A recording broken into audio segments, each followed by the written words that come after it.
안녕하십니까. 황태순 TV의 황태순. 김현광입니다. 네, 2020년 4월 1일입니다. 수요일입니다.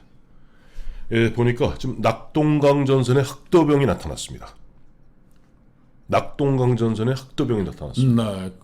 나라가 무너질 위기에 처하니까 네, 젊은 고등학생들이 그 당시 이제 중고등학생들이 중고등학교죠. 총을 들고 학도병이 나타났듯이 저희 낙동강 방송이 진짜 학도병들의 없었으면 참 그렇죠. 혁혁한 예, 정권을 세웠. 정권을 세웠던데 마침 보니까 학도병이 누굽니까? 학도병이 네.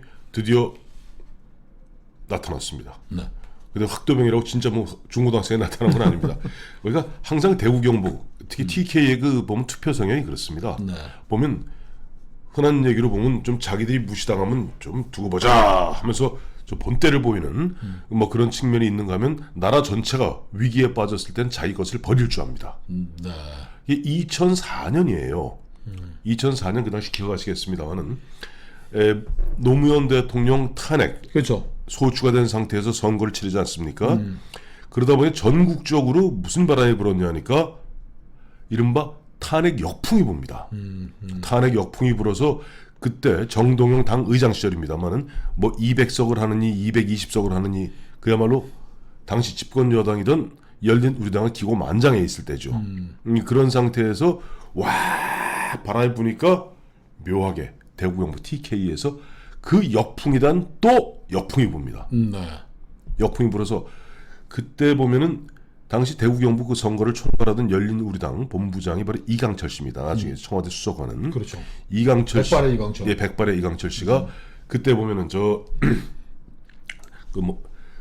가서 일종의 3배 1배를 했어요. 좀 살려달라고. 근데도 불구하고 대구 경북 27개 지역 중에 26개를 갖다가 당시 한나라당 박근혜 대표 시절이죠. 네. 싹쓸이하고 딱 한 석만 저 문경 예천 그 신국환 전 장관이 있었던 문경 예천만 무소속 당선이 되는 그야말로 역풍에 대한 또 역풍이 불었는데 그 발음이 그러니까 그 학도병을 네. 저 미국 말로 하면 언더도그거든요. 언더독이죠. 그러니까 그 수도권에서 지금 뭐 저 오세훈, 나경원 뭐 다 밀린다 이런 이야기. 당 대표 맞아. 황교안. 황교안 맞아 이렇게 한다 그러니까 대구 경북에서 지금 사실은 대구 경북에서는 이두화 의원도 저 뭐 문제가 심각하다 그래서 잘라냈고. 하여간 공천에 대해서 야 이거 정말 뭐 TK는 뭐 핫바지냐 아무나 갖다 꽂으면 되느냐라는 것 때문에 홍준표를 중심으로 한 무소속 연대, 무소속 돌풍이 일걸라고 참 이게 평론 참 잘해야 되겠다. 한 일주일 전에 그런 분위기가 있었던 거지. 한 열흘 전에 있었어요. 열흘 전에 있었던 건데 예. 지금 그 분위기가 벌써 야 이래가지고 뭐 나라 꼬라지가 되겠냐 라는 쪽으로 기울고 있다는 거죠. 지금 방금 그 수성 두시 대구의 저 강남으로 불리는 수성갑에서 이진은 전 수성구청장 두 번 연임 8년 했던 양반이 저 문재인 정권 심판을 위해서 내가 무소속 출마를 적겠다 이렇게 얘기를 했어요. 그리고 어제 저녁엔 또 TV 토론에서 주성영 전 의원이 그 저 무소속 출마를 적겠다라고 해서 지금 무소속 열풍이 오히려 좀 이렇게 쿨 다운해가는 그런 상황이었어요. 수성갑은 지금 어떻게 돼가고 있죠? 조사에서 수성갑은 저희가 이거 띄워 올리겠습니다만 뭐 저 중앙일보하고 입소스인가 한 것만 빼놓고는요. 그다음에 나머지 부분에 있어서는 좀 보면 조금 이거는 저 매일신문이 최근에 여론조사한 겁니다만은 보면 저 주호영 의원이 좀 보면 앞서 나가고 있어요. 한 10% 포인트 가까운 그 언저리를 앞서 나가고 김부겸 전 행정부 장관을 앞서고 있는데 이제 보면 이주는 저 전 수성구청장 입장에서는 자기가 계속 고를 했을 경우 하다못해 10에서 15%라도 받아가면은 주호영 저 후보가 좀 위태로워질 수도 있는 거 아니냐 하는 그 주변에 그런 분위기들이 있었던 것 같습니다. 그러다 보니까 좋다. 앞서 말씀하신 대로 분명히 보면 이번에 대구 경북에서 화가 났던 게 뭐냐니까요. 김영호 공관위에서 사실상 김세현 의원이 주도했던 그 공천이라는 게 보면 TK를 갖다 일종의 희생양으로 삼아서 흔한 얘기로 탈당파들이 다시 복당하지 않았습니까? 그렇죠. 그 사람들을 우대하고 그야말로 흔한 얘기로 듣보잡이라고 그러죠. 잘 듣지도 보지도 못했던 사람들 내리꽂는 그런 것들을 갖다가 김세현이 저질렀던 거 아니냐. 그래서 무소속 바람이 초기에 일었던 건 사실이에요. 근데 그 이진훈 씨가 이제 접게 된 걸 제가 지역 그 언론 기자들한테 해봤더니 결국 그만둔 거는 민심의 미묘한 변화다. 그렇죠. 이 조사를 여론 조사를 하면은 네. 뭐 10% 포인트는 나와야지. 네. 그래도 내가 대구 수성구청장으로서 네. 8년간 여러분과 살을 비비고 살았는데 네, 네. 지금 뭐 4% 5% 이렇게밖에 안 나온다는 그렇죠. 거예요. 예, 맞습니다. 그리고 거기에 지금 무소속이나 마찬가지 친박 신당으로 나온 곽성문 전 의원도 네. 1% 나온다는데 박근혜 대통령이 지금 저 메시지 내가지고서 네. 저 뭐 아쉽지만은 일단 뭐 홧김에 뭐 서방질할 수는 없는 거고. 네, 네. 그러니까 미래통합당 중심으로 단결하라고 한 마당에 친박신당 만든다는 게 박 네. 대통령의 뜻을 거슬렀는데 뭐 표 나올 일도 없는 것 같고. 그렇습니다. 그러면 이렇게 되면은 네. 저 지금 관심이 가는 건 수성을 네. 홍준표 네. 무소속 후보는 어떻게 되나요? 지금 보면 이제 수성을에서 보면 이인선 전 부지사하고 치열하게 접전을 벌이는데 지금 여론조사 다 띄워올리고 있습니다. 네. 보면 천하의 홍준표도 지금 이인선 지금 미래통합당 후보한테 고전하고 있어요. 네. 그러니까 뭐냐 앞서 말씀드린 바와 같이 우리 흔히 이제 선거에서 두 가지 얘기하지 않습니까? 효과를 밴드웨건 또 하나가 언더덕입니다. 네. 이제 밴드웨건이라는 것은 잘 잘 되는 된 쪽에 쪽에 올라타버리는. 올라타는 것이고 언더덕은 좀 어려운 지경에 도와주는 겁니다. 근데 지금 보니까 대구 경북 사람들 입장에서 그래도 한 보름 전까지만 해도 아 이번에 문재인 정부 3년에 대한 심판이다. 네. 라고 그야말로 좀 여유 있게 보면 미래통합당이 좀 이길 수 있지 않겠는가 이런 분위기라면 이런 분위기에서 대구 경북을 희생양으로 삼는 것은 용서하지 못하겠다. 무소속 바람 불었는데 어머머 그 한 열흘 새에 바뀌었어요 분위기가. 네. 어느 순간에 보니까 정권 심판이라는 게 쏙 들어가고 코로나 선거가 돼버렸습니다. 네. 그 다음에 보면 막 돈 풀고 하니까 사람들이 어이어이 중도들이 눈이 돌아가기 시작하니까 앞서 말씀하신 대로 수도권에서 지금 보면 굉장히 미래통합당이 밀리는 그런 분위기다 보니까 대구 경북의 유권자들 이겁니다. 자 비록 아쉽고 뭐하고 진짜 좀 속상하지만 그야말로 내 개인적 감정보다는 국가 전체를 지키기 위해서 할 수 없다. 할 수 없다. 밉지만은 지금 이번에 미래통합당한테 표를 줄 수밖에 없지 않느냐. 그렇다면은 홍준표 무소속 후보가 생환할 가능성도 조금 더 이제 줄어들어야 된다 보는 게 맞는 것 같고요. 그렇겠죠. 이런 분위기 때문에 그렇습니다. 예. 거기 나온 그 이상식 민주당 네네. 그 후보 뭐 경찰 출신이죠. 제가 예. 뭐 청와대에서 같이 근무하기도 했었는데 네. 꽤 많은 표를 얻네요. 한 25%까지는 그렇죠. 그 단단한 지지표가 있는 거고 이걸 또 이제 누가 나눠 먹느냐의 싸움인데 네네. 뭐 이상식 표가 뭐 줄어들 것 같지는 않고 네.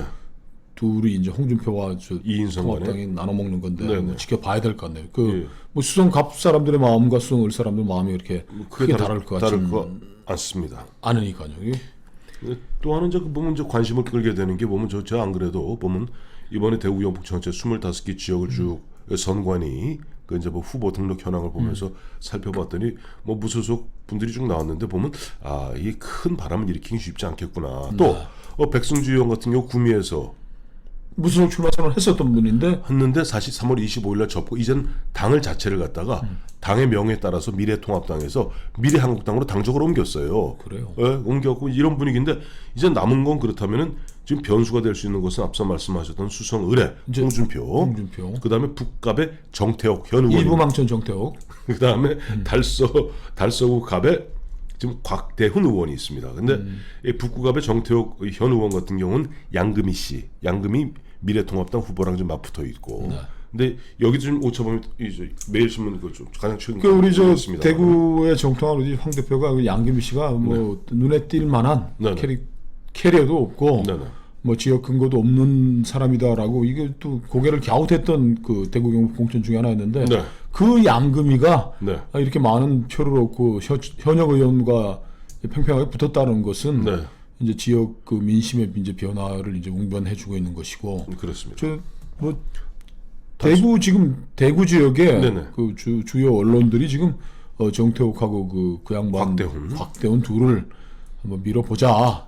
김영호 공관위의 저 오판에 대한 뭐 심판 뭐 경고 줘보자 그러는데 그런 것도 좀 이제 두 언론사도 좀 기세가 약간 가라앉았다면 화가 좀 가라앉고. 화가 가라앉는 게 왜냐니까 처음에 보면 메이저 언론들 대구 지역의 TK 메이저 언론들 입장에서는 가장 대표적으로 공천 잘못된 그 케이스를 달서구갑의 곽대원의 탈락, 다음에 북구갑의 정태욱의 탈락이었습니다. 그렇죠. 그러면서 야 이 대구 사람들이 가장 민감하게 반응하는 게 솔직히 말해 호남이 아닙니다.